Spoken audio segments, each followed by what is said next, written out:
সংগ্রামী ছাত্রের উক্তি।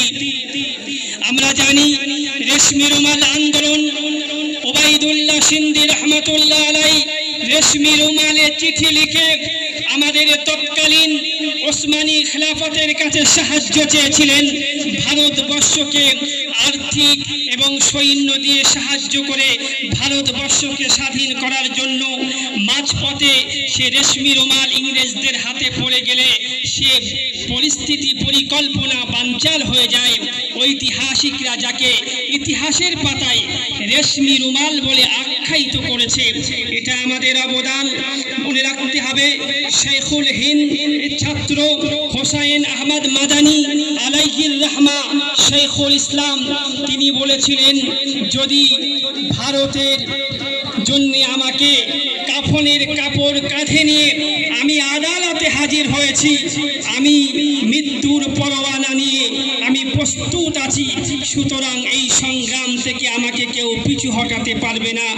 আমাদের দেওবন্দের প্রতিষ্ঠাতা মাওলানা কাসেম নানতি আলাইহির রহমা বলেছিলেন, अगर दारुल उलूम देवबंद के हर दीवार के ईंट से ईंट बना दी जाए तब भी देवबंद उलमाए देवबंद तहरीक आज़ाद हिंद के एक पैर भी पीछे नहीं हटेगा।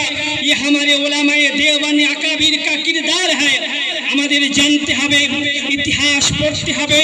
সময় সংক্ষেপ, সেই সংক্ষেপের মধ্যেও আমাদেরকে এটুকু উপলব্ধি করতে হবে, আজকে যারা ভারতবর্ষ শাসন করছে, যারা আজকে সংবিধান এবং বাবা সাহেব আম্বেদকরের উক্তি দিয়ে মুসলমানদের কোণঠাসা করে ভারতবর্ষের বিভিন্ন প্রান্তে তাদেরকে হেনস্থা করছে, তাদের মনে রাখতে হবে জিটি রোডের এমন কোনো গাছ অবশিষ্ট ছিল না যেখানে কোনো পবিত্র লাশ ওলামাদের লাশকে ঝুলানো হয়নি। ঐতিহাসিকগণ বলছেন 50,000 ওলামাদের পবিত্র লাশকে জিটি রোডের প্রত্যেকটি গাছে ঝোলানো হয়েছিল। সেই ইতিহাস যদি আমরা তুলে ধরতে না পারি, সেই ইতিহাস যদি আমরা উত্থাপন না করতে পারি, সেই ইতিহাস যদি আমরা আমাদের কলমের ডগায় ইতিহাসের পাতায় পুনরায় লিখতে না পারতে পারি, তাহলে আমাদের দুর্ভাগ্য। যারা আরএসএস, যারা বিজেপির দালাল, যারা ভারতের বিরুদ্ধে গুপ্তচর বৃত্তি করেছে, ক্ষমতার জোরে যারা সিংহাসনে বসে আছে, তাদেরকে আমরা জানাতে চাই, মুসলমান খেলাফত আন্দোলন থেকে নিয়ে নবর আন্দোলন থেকে নিয়ে ভারতের সর্বাত্মক আন্দোলন চালিয়েছে। আপনারা আজকে যেভাবে ভারতবর্ষের সিংহাসন দখল করে মুসলমান সংখ্যালঘুদেরকে নির্যাতনের মুখে ঠেলে দিয়েছেন, ভারতবর্ষের শুভ বুদ্ধিশীল নাগরিক এটা সহ্য করবে না। আমরা জানি যে ভোট চুরির মাধ্যমে যে কথা উঠছে, ভারতবর্ষকে গণতান্ত্রিক সার্বভৌম স্বাধীন রাখতে গেলে আমাদের ইতিহাস চর্চা করতে হবে, ইতিহাস পড়তে হবে, ইতিহাসের অন্দরে উঁকি মারতে হবে এবং সত্য ইতিহাসকে তুলে ধরে জনে জনে সার্বজনীন করে সকল সম্প্রদায়ের মানুষকে সম্প্রীতির আওতায় আনতে হবে। সতর্ক থাকতে হবে।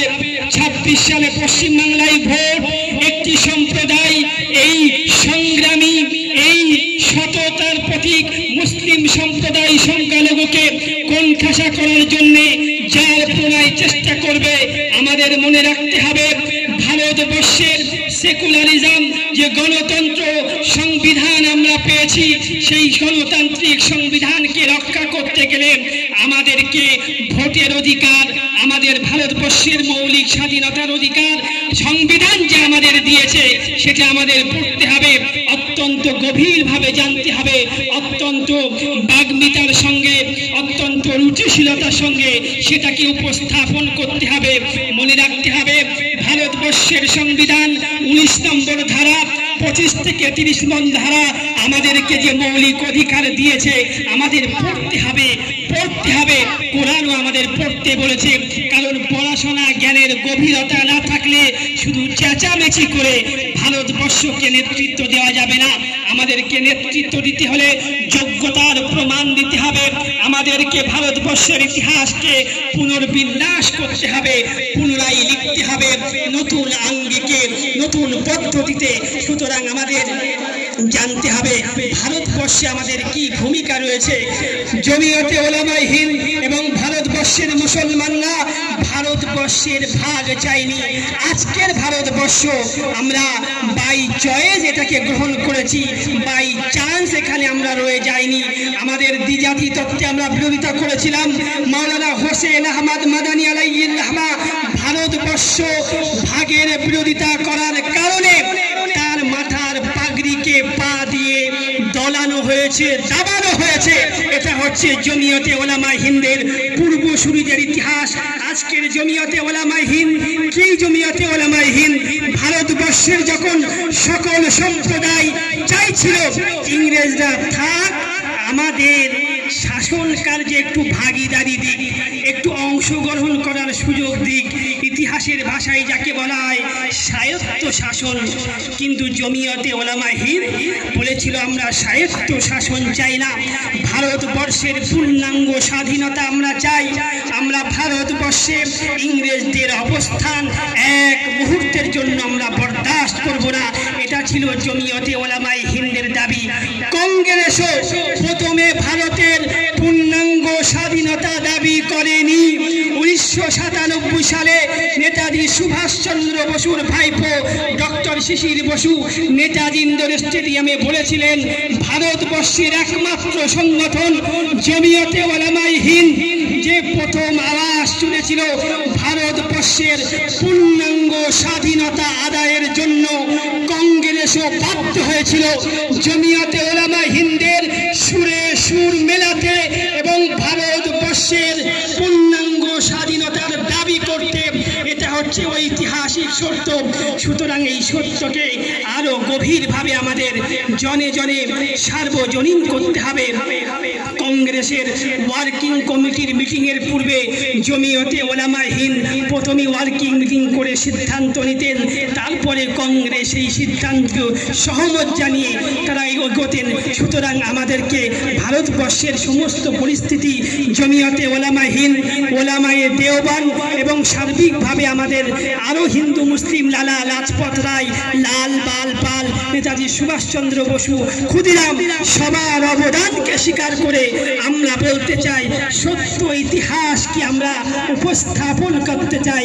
সত্যের মাধ্যমে ভারতবর্ষের সার্বভৌমত্ব টিকে থাকবে, সত্যের মাধ্যমে ভারতবর্ষের সার্বিক অক্ষুণ্ণতা বজায় থাকবে। না হলে যারা ইংরেজের গুপ্তচর, যারা কয়েক শতাব্দী দশক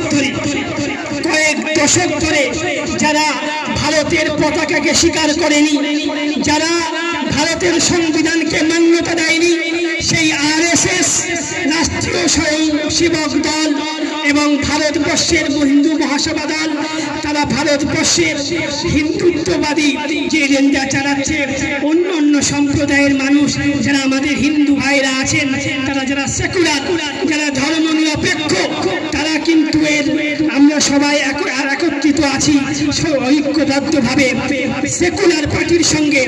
সমস্ত গণতান্ত্রিক পদ্ধতিতে আমরা ভারতবর্ষের সর্বাত্মক এবং সার্বভৌমত্ব পরিস্থিতিকে বজায় রাখবো, স্বাধীনতা চেতনাকে বাকি রাখবো, গণতান্ত্রিক ভোট বিচার বুদ্ধিকে জাগ্রত রাখবো।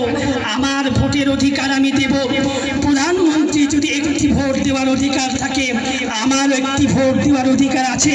সেই অধিকারকে রূপায়ণ বাস্তবায়ন করার জন্য আজকের 15 আগস্টে আমাদের শপথ হবে যে আমরা সত্যকে লিখব, সত্যকে পড়ব এবং সমাজের সামনে উপস্থাপন করে ভারতবর্ষের সার্বভৌমত্বের চিত্রকে উপস্থাপন করে বিশ্বের বুকে ভারতবর্ষের স্থানে একটা জায়গা করে দেব। ভারত আমার আসল লবে জগৎ সবাই শ্রেষ্ঠ আসনে এই আশা প্রত্যাশা রেখে আজকের সংক্ষিপ্ত কথা এখানেই শেষ করছি। আল্লাহ আমাদের সবাইকে দেশের প্রতি দেশভক্তি, দেশের আইনের প্রতি শ্রদ্ধা, সংবিধানের প্রতি শ্রদ্ধা অক্ষুণ্ণ অটুট রেখে আজকের স্বাধীনতা দিবসে আমরা আমাদের শপথ গ্রহণ করি। আমরা দেশ উন্নয়নে, দেশ গঠনে, দেশের বিকাশে সর্বাত্মক ভূমিকা গ্রহণ করব ইনশাআল্লাহ। আল্লাহ আমাদের সবাইকে তৌফিক দান করুন। আসসালামু আলাইকুম। আমিন। অসংখ্য ধন্যবাদ রেসপেক্টেড মাওলানা আমির হাসান সাহেব, তার মুখ নিঃসৃত